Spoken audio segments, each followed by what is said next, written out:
When you teach black history, you tell them the best parts of blackness. Come on, man. That Jesse ran, Sojourner spoke, Muhammad fought.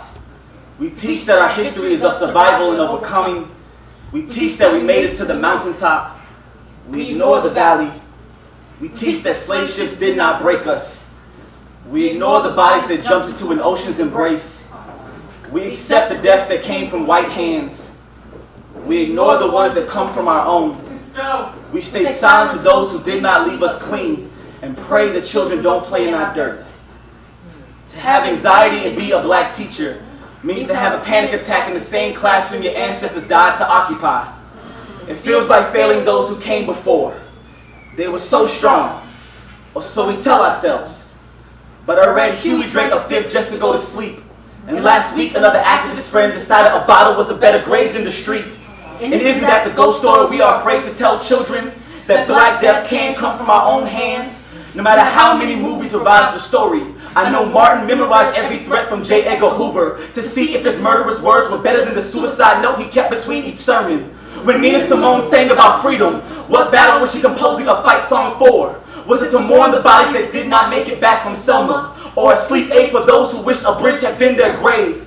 Billie Holiday sang of strange fruit, and at night heroin made her body white for the hanging. Do we still call her legend or addict? Is there a message to be found even when we fear passing on the disease? But when the only options are needle or noose, your own frailty on the front line, how do you decide between the things you know can kill you? What is the struggle with mental health if not my body begging the gun to fire? What is my body if not a history book I'm afraid to teach when I don't know the lesson from the trauma? My depression is not a hero to name a neighborhood after. It is a protest rally I'm the only one carrying a picket sign for. Do we march for the deaths we do not wish to understand? Do the protests keep our mind on the ones that we do?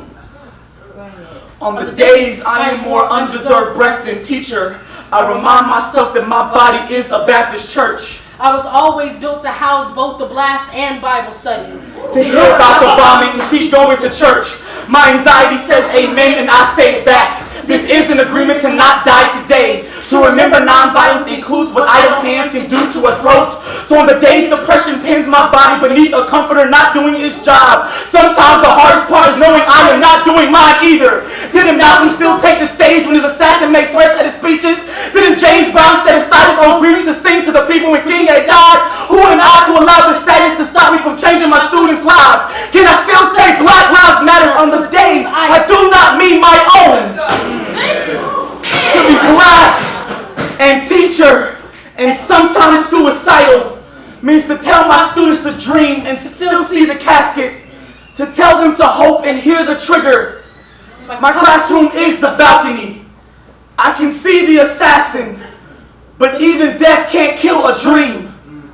I tell my students they are the best parts of blackness, to know even on our worst days, we are more than the many reasons to give up.